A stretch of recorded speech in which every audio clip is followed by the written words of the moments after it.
This is Hatchet, Chapter 19. Treasure. Unbelievable riches. He could not believe the contents of the survival pack. The night before, he was so numb with exhaustion he couldn't do anything but sleep.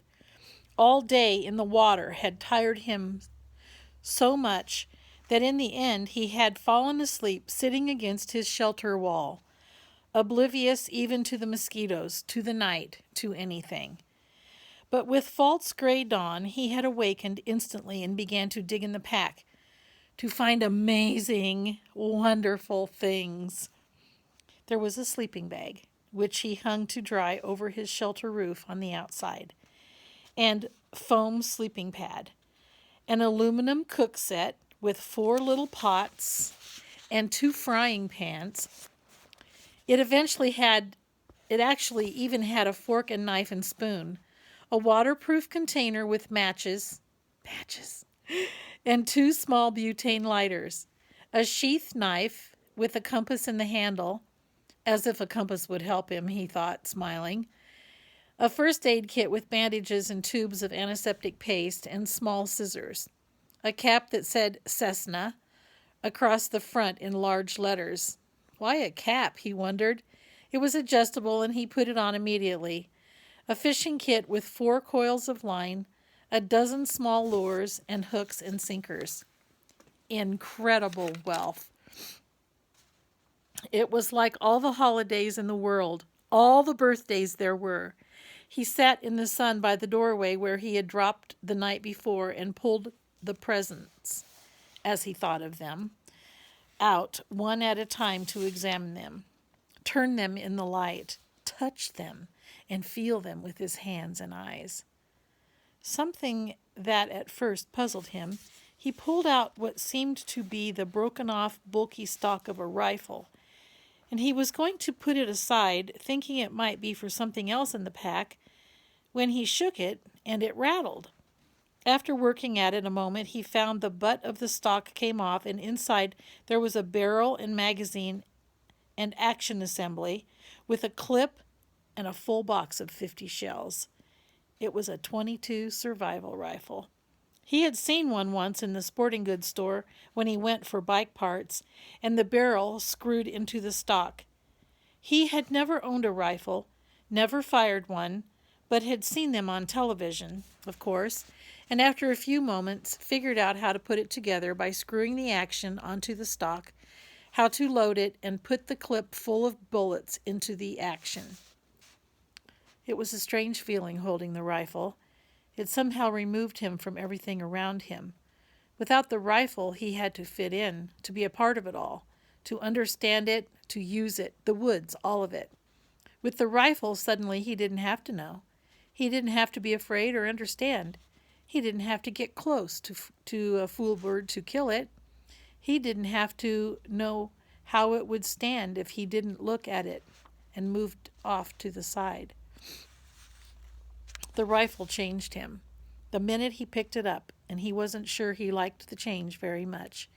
He set it aside, leaning it carefully against the wall. He could deal with that feeling later. The fire was out, and he used a butane lighter and a piece of birch bark with small twigs to get another one started, marveling at how easy it was, but feeling again that the lighter somehow removed him from where he was, what he had to know. With a ready flame, he didn't have to know how to make a spark nest or how to feed the new flames to make them grow. As with the rifle, he wasn't sure he liked the change. Up and down, he thought. The pack was wonderful, but it gave him up and down feelings. With the fire going and sending up black smoke and a steady roar from the pitch-smelling chunk he put on, he turned once more to the pack. Rummaging through the food packets, he hadn't brought them out yet because he wanted to save them until last. Glory in them. He came up with a small electronic device completely encased in a plastic bag. At first he thought it was a radio or a cassette player, and he had a surge of hope because he missed music, missed sounds, missed hearing another voice. But when he opened the plastic and took the thing out and turned it over, he could see that it wasn't a receiver at all.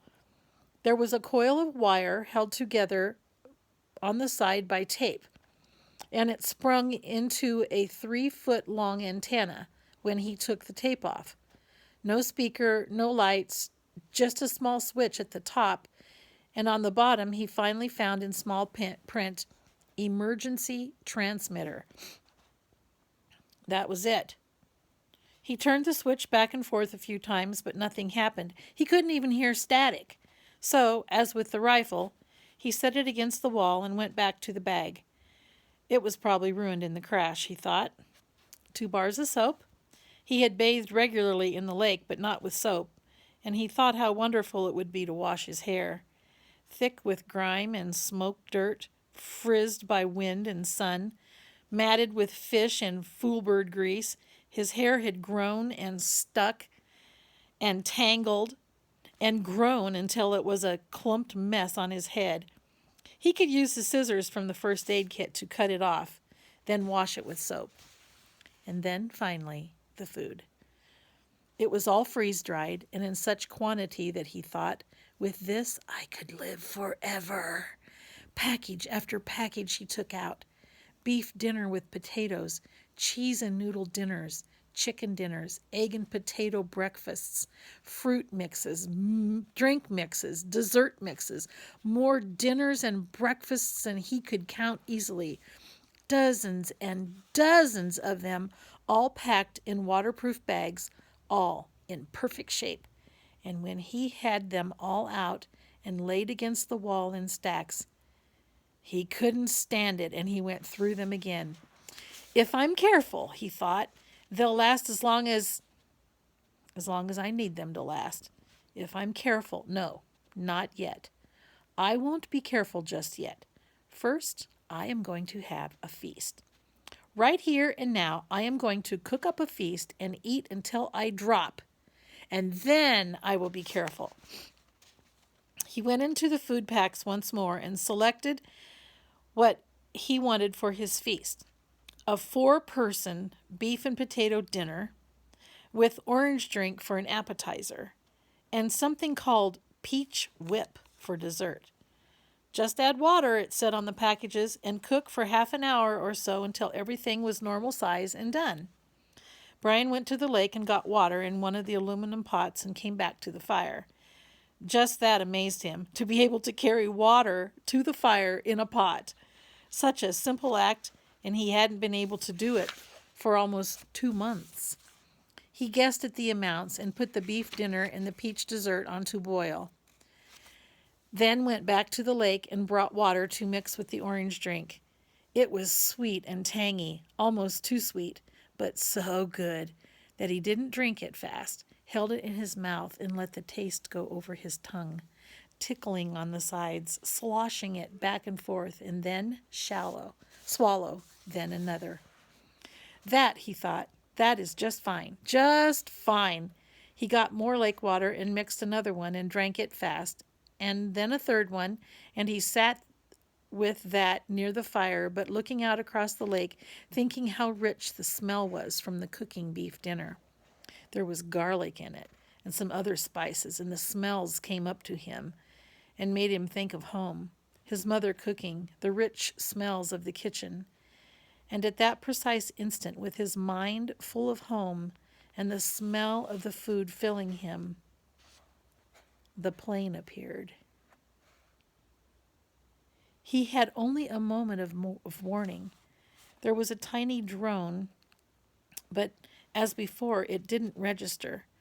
Then suddenly, roaring over his head low, and in back of the ridge, a bush plane with floats fairly exploded into his life. It passed directly over him, very low, tipped a wing sharply over the tail of the crashed plane in the lake, cut power, glided down the long part of the L of the lake, then turned and glided back, touching the water gently once, twice, and setting with a spray to taxi and stop with its floats gently bumping the beach in front of Brian's shelter. He had not moved. It had all happened so fast, that he hadn't moved. He sat with the pot of orange drink still in his hand, staring at the plane, not quite understanding it yet, not quite knowing yet that it was over. The pilot cut the plane, opened the door, and got out, balanced, and stepped forward on the float to hop onto the sand without getting his feet wet. He was wearing sunglasses, and he took them off to stare at Brian. "I heard your emergency transmitter. Then I saw the plane when I came over." He trailed off, cocked his head, studying Brian. "Damn, you're him, aren't you? You're that kid? They quit looking almost 2 months ago. You're him, aren't you? You're that kid." Brian was standing now, but still silent, still holding the drink. His tongue seemed to be stuck to the roof of his mouth, and his throat didn't work right. He looked at the pilot and the plane and down at himself, dirty and ragged, burned and lean and tough. And he coughed to clear his throat. "My name is Brian Robeson," he said. Then he saw that his stew was done. The peach whip was almost done, and he waved to it with his hand. "Would you like something to eat?" So that is the end of the book. Now, there were a couple places in the book, I think you noticed, where Brian swore and he said the word God. And here on this page, he said the word damn. And I think the author included those words because sometimes there are people in our world that talk like that. And he wanted to make this seem real. Of course, we know that we don't need to curse or swear, do we? But anyway, sometimes authors put those kinds of words in books just for emphasis. Not that it's right, but it does add some clarity to what they're saying. This book also has an epilogue, and I'll be reading that next. I hope you enjoyed it. It was a good book, huh?